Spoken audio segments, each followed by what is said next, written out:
Hi everyone, welcome to Thursdays on the Stoop. Today we have Bending Time with Tess Rauscher. Tess Rauscher is a writer and educator based out of Philadelphia, PA. Her work has been included in Bennington Review and elsewhere. Right, take it away, Tess. Hi, welcome. Thank you all for joining. I normally work with kindergartners, so I first want to apologize if there's like an unnatural cadence to my voice. That's why, and I'm going to try hard to shake it. But today I'm going to be talking about time, which I'm really excited to talk about. I sort of mainly started writing in nonfiction, where so much of choosing to write something the freedom I had was less so what I was writing about because I was sticking to truth, but how I went about writing it. So constraints like time and form was always really important to me. And as I've transitioned to fiction, that has sort of stuck around. And this also was really inspired by, I had the pleasure of going to the Kenyon Writers Workshop this past summer, where Marie Helene Bertino was my teacher, and she's a Philly writer. She's in New York now, but she's from Philly.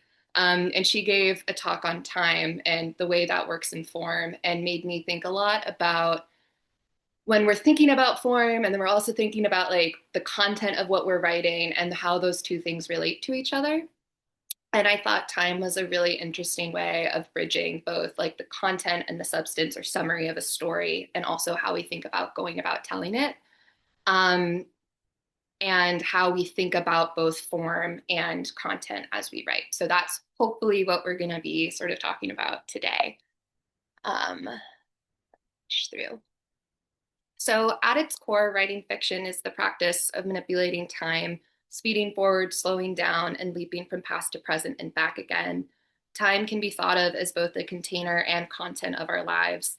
In this way, we can think of time in fiction as both its most basic form and substance. And I thought this was a really great quote, sort of encapsulating it, where time is the substance I am made of. Time is a river which sweeps me along, but I am also the river. Um, and so much of what I am thinking about writing and thinking about going about it, I think it's so easy to jump to anything with like formal thinking as this like loftier, higher thing than ourselves, but thinking about form as the way we think about life and the way we approach it, and how fiction and any type of writing is a container for that experience. It's often nice to keep both together. Um, so we can't really think of ourselves or our lives outside of the context of time. We can't be people without that. And even like I was reading something recently of like how you emotionally make sense of yourself is so based off of how far away or recent things seem to you. So it seems very important to me in both the form and the content of fiction. Um, So, in this hour, we are going to explore how time functions on the page, but we are also thinking about how to consider form in our work. And I've been reading Literature as Exploration by Louise who is a theorist, and she works a lot in teaching secondary education and teaching English. And this is a quote on form that I really agree with, and you can disagree with me on, but I like it, which is that one shouldn't think that the formal relations in a literary work exist apart from and are merely superimposed on something called the content. The problems of form and artistry are not separable from the problems of clarifying the particular sense of life or the particular human mood that the work of art is destined to embody. She's speaking about it more from the perspective of an English teacher and how you talk about writing. But I think it's also important to keep in mind as writers of that when we get into the nitty gritty of how form works and thinking really concretely about it, the overall experience of writing and the emotional experience that you're trying to capture is just as interwoven. So yeah, form is not something higher or loftier than us, and is woven into the text. For example, something that I really like thinking about is the narrative perch. That's the vantage point in which a story is being told. So even in third person past tense, Eric walked down the road. He thought to himself, it's too warm. There is an implied present in which the sentence is being said. This formal choice creates freedoms and constraints for the story and becomes interwoven with the content of it. That leaves room for characterization, what's happening between the moment you're describing and the present that it's being said. So all of these things are interwoven.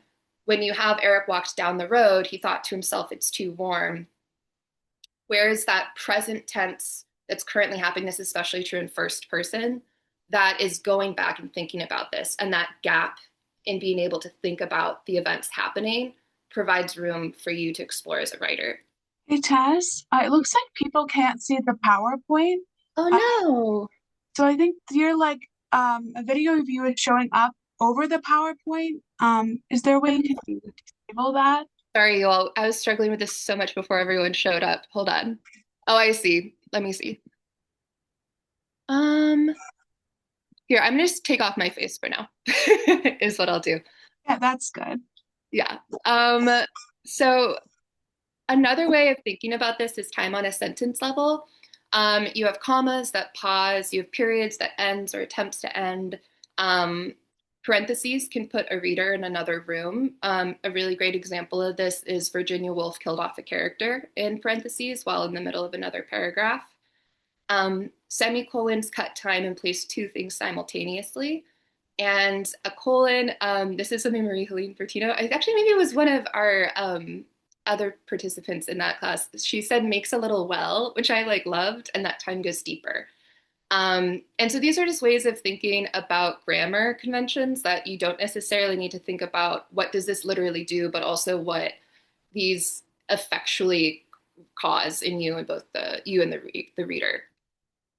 Um, there's also the way time works on a page. And I think probably most of us, when we're thinking about time on a page, are probably thinking about summarized time versus scene time. So, summarized time is economical, it pitches us forward in the story. This, and then this happened. It helps you move through your story, especially if you're writing something longer or something that's taking place over multiple days, multiple weeks. The thing you have to keep in mind is it has a flattening effect as everything is made to have the same significance because you have to keep in mind that space on the page is also time and also significance. Um, Scene time is separate from that. It's moments of importance. It moves in real time or slower. This is when we are with the characters in their bodies, meaningfully beat by beat through the scene, dragging all of our senses into time. This one literary theorist, Gerard Gannett, defines scene as temporal duration, where a story takes up narrative time, aka how long it takes you to read something. So you could have a scene of a conversation between two people, and the reader is there in that scene beat for beat. But you wouldn't be able to effectively necessarily write a scene of an entire summer in a page. That would take maybe the entire book. So short stories can sometimes be written almost entirely in scene. Um, or you could have a novel that just goes scene to scene to scene, but summarized time and scene work together in creating a momentum and feeling throughout the work. But this is where I get a little heady, but this is also something that I think is really interesting when looking at time on the page. Um, a human being is a synthesis of psyche and body, but he is also a synthesis of the temporal and the eternal. When we're moving around and living our lives, we're not just in the present moment. That's never just what's happening. We are thinking about everything that's come before and after. There's a sense of how we are in the moment in relationship to all other moments.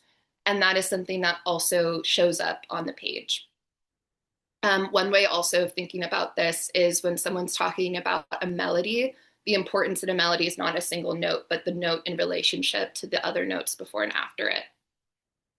So, to sort of illustrate what I am going to start talking about, I'm going to discuss quickly this really short 2.5 page story that I highly recommend you guys seek out called The Storm by Tove Jansson, who's one of my favorite writers. This is the short story collection it's a part of. And it's almost entirely in scene. And it's about a woman who's experiencing a storm. And she is just waiting for this man to call her to show that he loves her and he won't. And she's completely freaking out about it. And I think it shows sort of what I mean by entering into this like different way of time a little bit. So, first, I'm just going to read what's not highlighted, which is what is in the scene happening. She walked back and forth between the windows and thought, call me and ask me if I'm frightened. She watched the storm tear the snowdrifts on the street into spirals and press the snow against the facades of the buildings like great outstretched hands. The greenish light had grown darker. A large object flew past her window, which is a great descriptive in scene present moment um, paragraph. But I would argue in the blue, something else is happening time wise. What is night? Sleeping till the next day, trying to sleep away your tiredness so you can face what you don't want to face, hiding yourself in a cautious little death for which you're not to blame, for hours that seem like seconds when you wake up. She walked back and forth between the windows and thought, call me and ask me if I'm frightened. She watched the storm tear the snowdrifts on the street into spirals and press the snow against the facades of the buildings like great outstretched hands. The greenish light had grown darker. In dreams, what are they? They dig up your fear and display it, enlarged by cruelty. There is no rest, there is no comfort. A large object flew past her window and struck the side of the building with a crunch, then flew on, wherever, whatever. So here we have things you could call different things. I'll say recursive time and ongoingness. Recursive time is things repeat, language repeats, phrases repeats, self-referential on the scene or line level. Imagine the same water churning over and over. This character is not just experiencing this night. We are suddenly experiencing all nights with her, how she experiences night. She is describing sleeping, trying to sleep, tiredness. She's not talking just about that one moment. There's also a sense of ongoingness, simultaneous time. Something has happened and is always happening. So this is a really effective way that the time has sort of split open in this moment for more to be going on, and also a lot of characters being revealed right there through that. Another thing we had talked about at Kenyon was this idea of collapse time or all time, which I'm going to talk about in this next section. So again, in just the white, she could no longer see any lights at all, and there was nothing she could do but listen and wait. The city was empty, no people, and no cars. So in scene time, present moment, it has gone all dark, and she's alone. But when we bring in this sense of all time, what else might be happening here? She could no longer see any lights at all, and there was nothing she could do but listen and wait. So it goes, she thought. Thus it will be one day when everything cracks and falls, and there is nothing more to remember and hold fast to, and we will rethink everything from top to bottom if we have time. It won't matter if we're strong or weak, and nothing will make an impression on anyone. Everything will be erased and extinguished. The city was empty, no people, and no cars. So suddenly we've really gone out of the character. And again, all of that's happening right now. She's experiencing a storm and is like hoping this guy's going to call her. And suddenly she is so far above herself and outside of that moment in just her own ego. And so this is a moment where past, present, future collapses in a moment of crisis. Time slows down, everything exists at once. And often a lot of stories have at least one moment of this. So I got through that a little bit quick before we're going to go into writing experiments. So I do have some time if anyone has any questions. Some of it's a little abstract, so that's totally fair if there are any.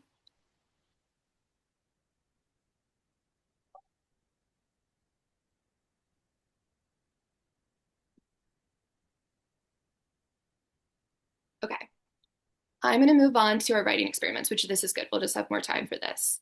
So we're going to do a series to sort of test out these different senses of time. And I think we'll have time for about 6 minutes, if we want to do a weird number, for each one. So we're going to write about a character's autumn in summarized time. Take 5 or 6 minutes. This can just be a couple sentences or longer, whatever you're able to do, but keep in that sort of idea of, and I can go back to the page describing it. Economical, pitching you forward, this and this and this. And you can also sort of experiment with how you can avoid that flattening effect by focusing on detail, visceral detail, to have things sort of poke out and not get too flattened.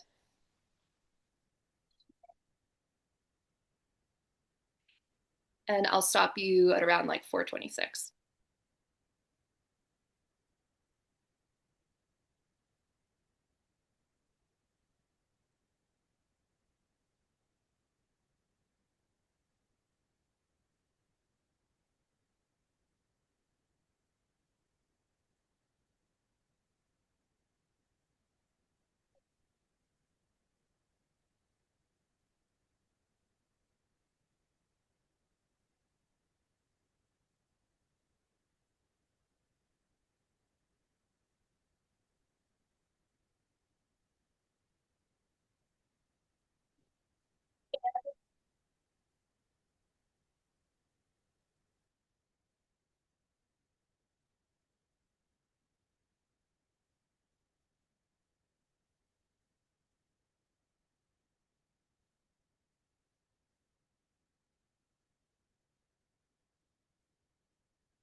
Okay, so now we are going to move on to, you're going to take about 6 minutes to do the same character, and it's going to be their winter. And that's going to be in scene time. So it's going to have to be a moment of importance, moving in real time or slower, meaningfully beat by beat through the scene, dragging all of our senses into time, um, and just pick one moment of this same character's winter. And I'll stop you in about 6 minutes.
Okay, so now we're going to move on to our next prompt, which is we're going to be writing about the same character's springtime, and you're going to be using recursive time, ongoingness.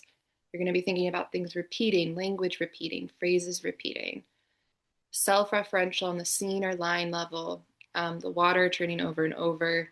How is this moment happening more than once to this character, or in an ongoing way? And we're going to do that for another 5 or 6 minutes. So I'll stop you around 4:40.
Okay, so now we're going to move on to the last prompt. So we've written in summarized time, we wrote in scene time, we wrote in recursive and ongoing time. And while focusing on that and focusing on that form, for every single one of you, some type of character setting has emerged, maybe conflict. I want you to now think about their summer and the idea of collapse time or all time, which is often a moment of crisis. It's something where the story sort of goes beyond just the narrator, the central character. And I want you to think about what that might look like for this person and how that might show up in the form of the writing with what you've already written and created.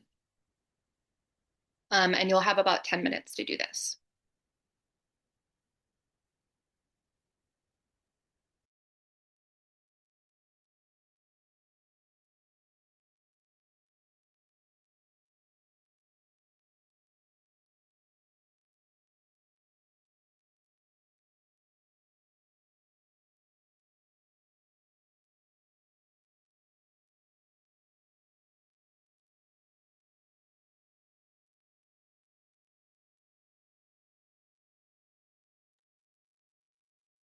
Hey Tess, someone wants to see the slide again for the time.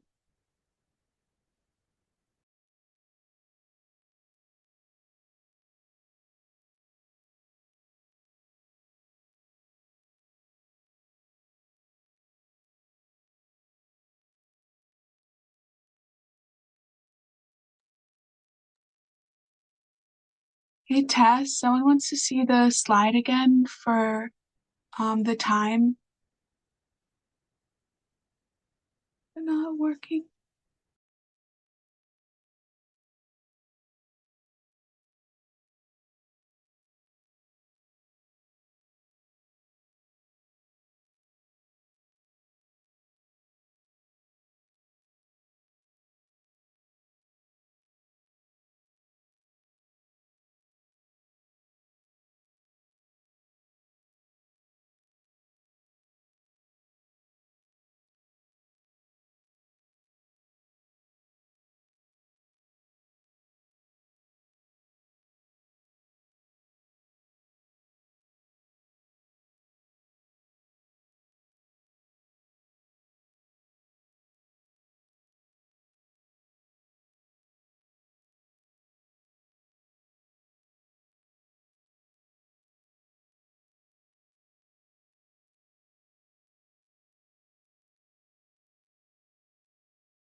Okay, so I'm curious if any of you were wanting to talk about it, you're welcome to. But I'm curious by feeling form, we see how it is bound to content. By thinking about time, what emerged for you, character settings, conflicts.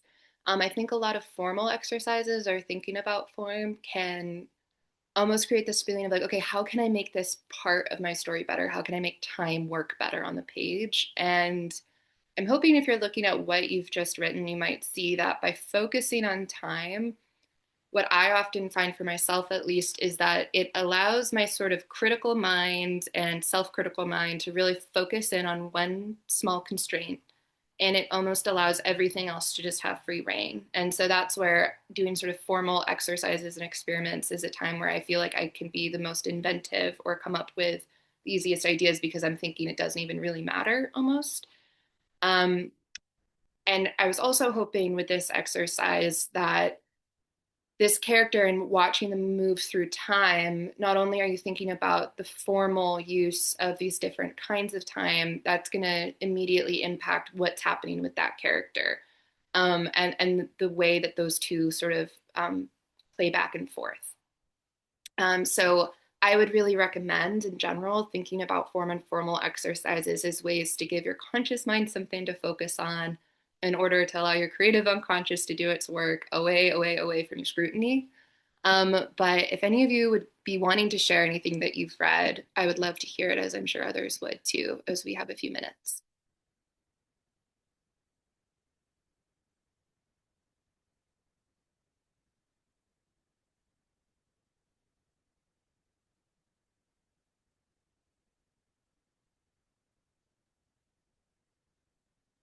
If not, that's totally okay too. I'm going to throw in the chat.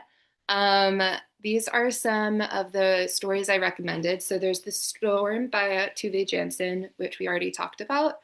I also wanted to recommend Viola in Midwinter by Marie Helene Bertino, who is the one who brought up a lot of these ideas about time to me. This is a great story. It's available online. It was published in the Bennington Review. And it's about a woman who's a vampire who's stuck in eternal perimenopause. Menopause. So it's a lot about time. It's really fun, but also very moving. And yeah, she's a wonderful writer. And also this story that I'm really obsessed with called Little Selves by Mary Lerner, who's one of these like wonderful like 20th century female writers who's completely lost to time. You know basically nothing about her, but she has this one story about this older woman who is trying to hold on and tend to all of her younger selves. And is a very beautiful story of like procreation and like story and fiction being the way that you sort of tend to younger versions of who you once were. And I think both play with time in a really beautiful way. If you were wanting to have more reading for the week, Are I would you going to recommend give us a list of these books? But yeah, if no one's wanting to share anything, I ended a little bit early. I'm sorry. This is the first time I'm teaching to adults, so I think I'm speaking fast out of nerves. But thank you all for joining. I'll bring myself back out here. Thank you all for Actually, joining. your whole And if presentation Rachel has was any terrific. final thoughts to share. Yeah, it was very interesting, and it helped me with a work in progress to consider time in different parts of the novel. So I wanted to thank you for that. It was great. Rachel's not talking. Yeah, Oh, wait, there you yeah, go. and sorry, right before one goes, I have a few links in the chat that I can send out about Blue Stoop. I'll post them right now. Okay, and then also my little spiel, and then we can be done. As you know, this is a free session, but if you would like to support Blue Stoop, you can make a donation.